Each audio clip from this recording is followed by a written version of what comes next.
Welcome to Abhyasas ignited minds. ఈరోజు మనం ఈ వీడియోలో సిఎస్సి 2024 ప్రిలిమ్స్లో అడిగినటువంటి క్వశ్చన్స్ని అనలైజ్ చేద్దాము. దాంట్లో ఇప్పుడు మనం హిస్టరీ అండ్ కల్చర్కి సంబంధించిన క్వశ్చన్స్ని ఒకసారి చూద్దాం. Okay, let us start the session. ఇప్పుడు మనం ఫస్ట్ క్వశ్చన్ని చూద్దాము. ఫస్ట్ క్వశ్చన్ ఏమనుంది ఇక్కడ, with reference to ancient India Gautama Buddha was generally known by which of the following epithets అని క్వశ్చన్ వచ్చింది. సో ఇక్కడ క్వశ్చన్ ఏమని అడుగుతున్నారు, ఏన్షియంట్ ఇండియా ప్రకారము గౌతమ బుద్ధాని ఈ క్రింది వాటిల్లో ఏవి గౌతమ బుద్ధ యొక్క ఎపిథెట్స్ అని అడుగుతున్నారు. సో ఫస్ట్ ఆఫ్ ఆల్ మనకి ఎపిథెట్స్ అంటే ఏంటి అనేది తెలియాలి కదా. ఎపిథెట్స్ అనేది ఏంటి అంటే ఒక అడ్జెక్టివ్ లాంటిదన్నమాట. Okay, it's a kind of adjective. అంటే ఏదన్నా డిస్క్రైబ్ చేయడానికి అట్లా వాడేదాన్ని ఏమంటాం మనం, అడ్జెక్టివ్ అంటాం కదా. సో దాన్ని ఎపిథెట్ అంటారు. అంటే ఇదొక బై నేమ్ లాంటిది.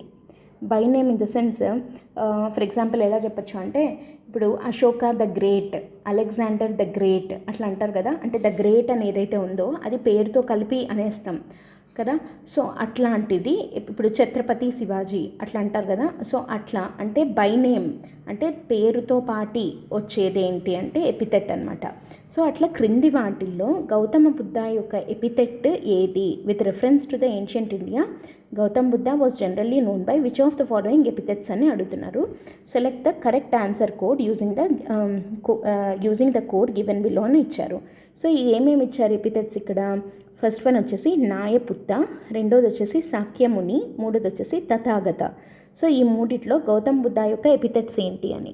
సో వీటిల్లో మనం ఈజీగా కనుక్కోగలిగేవి ఏంటి అని అంటే సాక్యముని, తథాగత, ఇవి రెండు ఖచ్చితంగా గౌతమ బుద్ధవే అని మనకు తెలుస్తుంది. ఎందుకు అంటే శాక్యముని అని అంటున్నాం. శాక్యముని అని అంటే ఏంటి అంటే గౌతమ బుద్ధ ఉన్నాడు కదా, ఆయన సాక్య అనే క్లాన్ అనే వంశానికి చెందినవాడు. సాక్య అనే వంశానికి చెందినవాడు కాబట్టి ఈయనని సఖ్యముని అని పిలుస్తారు.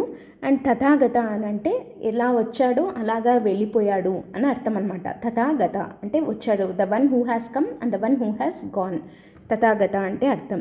సో తథాగత అనేది కూడా బుద్ధుడి యొక్క ఫేమస్ బై నేమ్ లాంటిది అని చెప్పచ్చు. సో ఇట్లా సఖ్యముని, తథాగత ఖచ్చితంగా గౌతమ బుద్ధదే అని మనకు తెలుసు.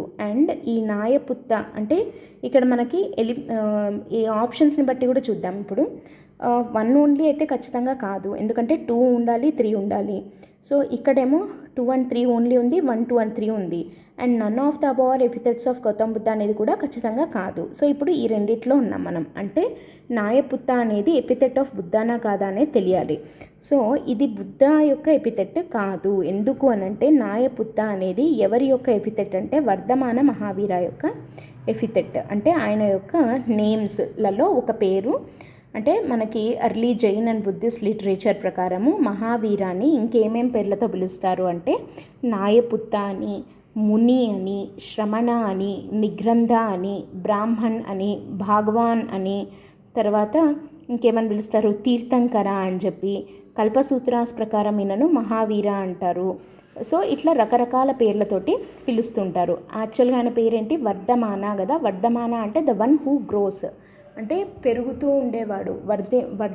వర్ధనం అంటే ఏంటి, పెరగడం. సో వర్ధమాన అంటే ద వన్ హూ గ్రోస్ అని అనమాట. సో ఎందుకు అనంటే ఆయన పుట్టిన టైంకి ఆయన కింగ్డమ్ అంత ప్రాస్పర్ అవుతూ ఉంది కాబట్టి ఆయనకు పెట్టిన పేరు, బర్త్ నేమ్ ఏంటి అంటే వర్ధమాన. అయితే కల్పసూత్రాస్ ప్రకారం he was called as Mahavir, అంటే ద గ్రేట్ హీరో అనమాట. ఓకే, కల్పసూత్రాస్ ఆయనకు పెట్టిన పేరు మహావీర. సో రెండు కలిపితే వర్ధమాన మహావీర. ఓకే, కానీ ఆయన చాలా ఏమంటారు, హీ రిమైండ్ స్టెడ్ ఫాస్ట్, అంటే లైక్ ఏమంటారంటే ఏమాత్రము చలించకుండా ఉన్నాడు. కాబట్టి దేనికి చలించకుండా, భయాలను, తర్వాత డేంజర్స్ని, తర్వాత కష్టాలను, ఎన్ని కెలామిటీస్ వచ్చినా అన్నిటినీ తట్టుకొని ఒక స్థితప్రజ్ఞత అంటారు కదా, ఏమాత్రం చలించకుండా ఉండడం. సో అట్లాంటి స్టేజ్కి చేరుకున్నాడు కాబట్టి ఆయన ఏమంటారు, తీర్థంకరుడు అని అంటారనమాట. సో వర్ధమాన మహావీర అన్న, తీర్థంకర అన్న, మహావీర అన్న, నాయపుత్త అన్న, ముని అన్న, శ్రమణ అన్న, నిగ్రంథ అన్న, బ్రాహ్మణ అన్న, భగవాన్ అన్న, ఇవన్నీ కూడా వర్ధమాన మహావీరకున్న పేర్లే. So epithet of Gautam Buddha అంటే నాయపుత్త అనుంది. 1 is wrong because it is the epithet of Vardhamana Mahavira. Okay, so ఇది 1 తప్పు. సో 1 తప్పు కాబట్టి ఆన్సర్ ఏమవుతుంది? B. 2 and 3 only is the correct answer for this question. Okay, let us move on to the second one. Second question చాలా డిఫరెంట్గా అడిగారు. చూడండి ఏం అడిగారు? Consider the following state information. ఏంటి ఇన్ఫర్మేషన్ ఇచ్చారు? ఒక ఆర్కియలాజికల్ సైట్ ఇచ్చారు, అది ఉన్న స్టేట్ ఇచ్చారు, and it was famous for what అంటే దాని గురించిన ఒక డిస్క్రిప్షన్ సింపుల్గా ఇచ్చారు.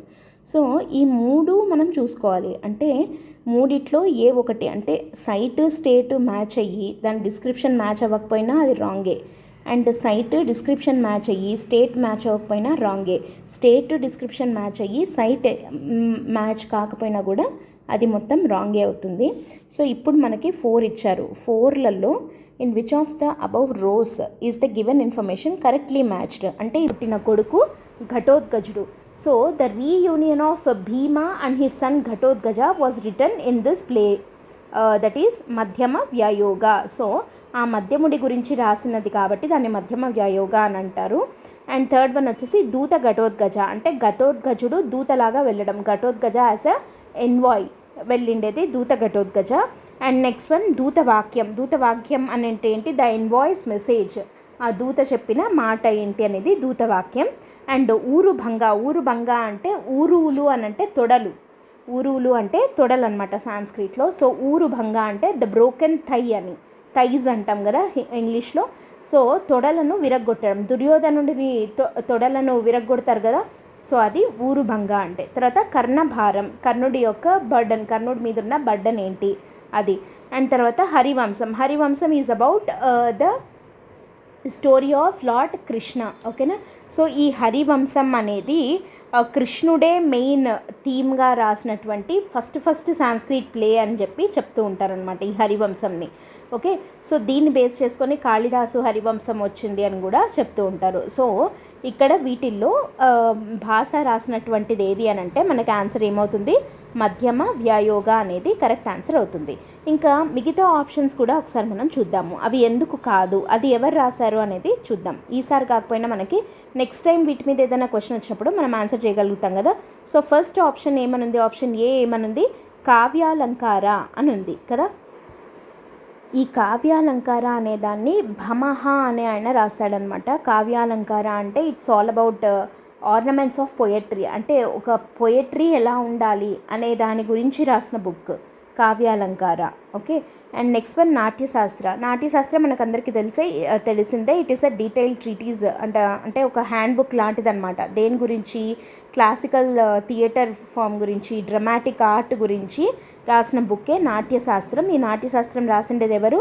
భరతుడు కదా, భరతముని అంటారు కదా. భరతనాట్యం అని ఆయన పేరు మీదే వచ్చింది అని అంటారు. సో నాట్యశాస్త్రం భరత, కావ్యాలంకార భమహ, మధ్యమ వ్యాయోగ వచ్చేసి భాష, అండ్ మహాభాష్య రాసిండేది వెరీ ఫేమస్ మనకు తెలిసిందే. ఇది రాసింది ఎవరు?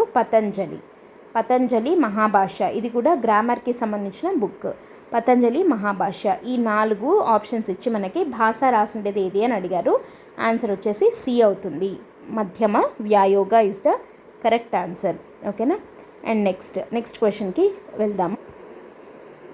సంఘభూతి, an Indian Buddhist monk who travelled to China at the end of 4th century AD, was the author of a commentary on.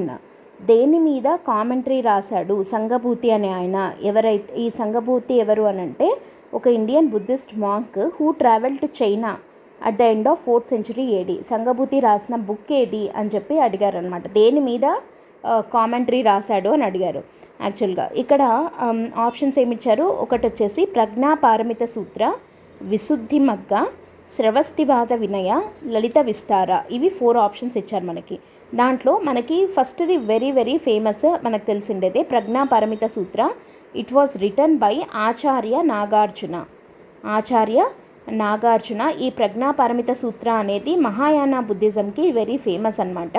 So ఈ ప్రజ్ఞాపారమిత సూత్రలోనే థియరీ ఆఫ్ రిలేటివిటీ అంటారు కదా, ఐన్స్టీన్ ప్రపోజ్ చేసిన theory of relativity, దాని గురించి ఆచార్య నాగార్జునుడు ప్రజ్ఞాపారమిత సూత్రాలో చెప్పడం జరిగింది. So అందుకే ఆచార్య నాగార్జునని ఏమంటారంటే ఇండియన్ ఐన్స్టీన్ అని కూడా అంటారనమాట. ఓకే. సో ఈ ప్రజ్ఞాపరమిత సూత్ర అనేది Acharya Nagarjuna. So option 1 option A కాదు. నెక్స్ట్ది వచ్చేసి విశుద్ధి మగ్గ. విశుద్ధి మగ్గ అంటే ఏంటి అని అంటే, ఇది యాక్చువల్గా మగ్గ అంటే మార్గాకి ప్రాకృత్ వర్డ్ అనమాట. సో విశుద్ధి మగ్గ అని అంటే ద ప్యూర్ పాత్ అని. ఓకేనా. సో ఈ విశుద్ధి మగ్గ అనే దాన్ని రాసిండేది ఎవరు అని అంటే బుద్ధఘోష అనే ఆయన రాశాడనమాట. ఇది ఏంటి అని అంటే థేరవాద బుద్ధిజంకి వెరీ ఫేమస్ ఇది. So it is a great treaty on Buddhist practice and Theravada వాళ్ళకి వెరీ ఫేమస్. దీన్ని బుద్ధఘోష అనే అతను, Buddhaghosa, he wrote it in 5th century in శ్రీలంకకు చెందిన బుద్ధఘోషుడు విశుద్ధి మగ్గ అనే దాన్ని, ద పాత్ ఆఫ్ ప్యూరిఫికేషన్ అనే దాన్ని రాయడం జరిగింది. So statement option B also wrong. Sanghabhuti కాదు రాసింది. ఓకే. అండ్ ఇప్పుడు డీకి వద్దాం. లలిత విస్తార అని ఉంది కదా, ఇది వెరీ వెరీ ఫేమస్ బుక్. ఈ లలిత విస్తార ఏంటి అనంటే ఎంటైర్ బయోగ్రఫీ ఆఫ్ బుద్ధ ఉంటుంది ఈ లలిత విస్తార అనే బుక్లో. ఏముంటుంది? బుద్ధుడి యొక్క బయోగ్రఫీ, ఆయన చరిత్ర మొత్తం ఉంటుందన్నమాట. సో యాక్చువల్గా బుద్ధ చరిత అని ఇంకో బుక్ ఉంది, అది అశ్వఘోష రాశాడు. కానీ లలిత విస్తార అనే దాంట్లో బయోగ్రఫీ ఆఫ్ బుద్ధ, జాతక టేల్స్లో ఉన్న స్టోరీస్ అవన్నీ లలిత విస్తారాలో ఉంటాయి. కాకపోతే ఈ లలిత విస్తార అనే దాన్ని ఏ ఒక్క సింగిల్ ఆథరు రాయలేదు. అంటే ఒకరే కూర్చొని రాసిన బుక్ కాదు, రకరకాల వాళ్ళవన్నిటినీ కలిపి లలిత విస్తార అనే బుక్ తయారైంది. సో నో సింగిల్ ఆథర్, కాబట్టి సంఘభూతి రాసింది ఇది కాదు అని చెప్పచ్చు. సో డి కూడా తప్పు. సో కరెక్ట్ ఆన్సర్ ఏంటి అంటే సర్వస్తివాద వినయ. సో ఈ సర్వస్తివాద వినయ అనేది రాసిండేది ఎవరు?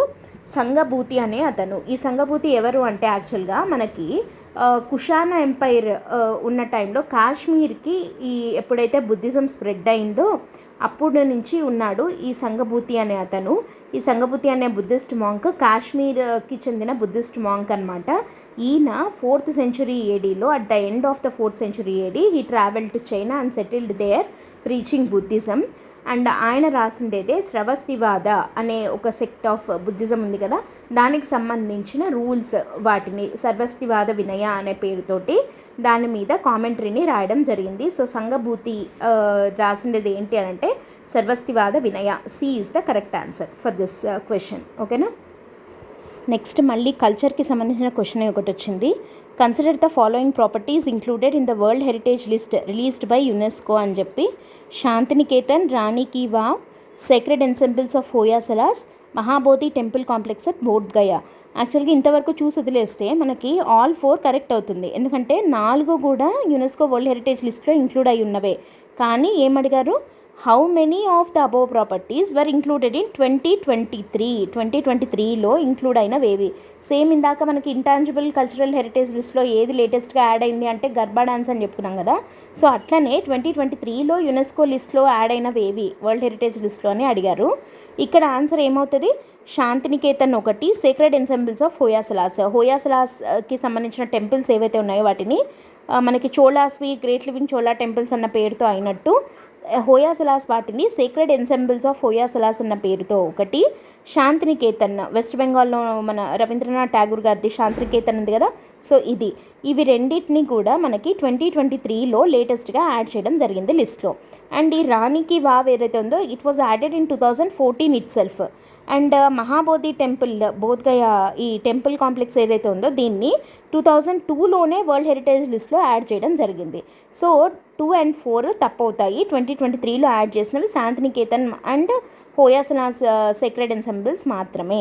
సో 1 and 3 ఓన్లీ, అంటే ఇవి రెండే 2023లో యాడ్ అయ్యాయి కాబట్టి ఓన్లీ 2 అనేది మనకి కరెక్ట్ ఆన్సర్ అవుతుందన్నమాట.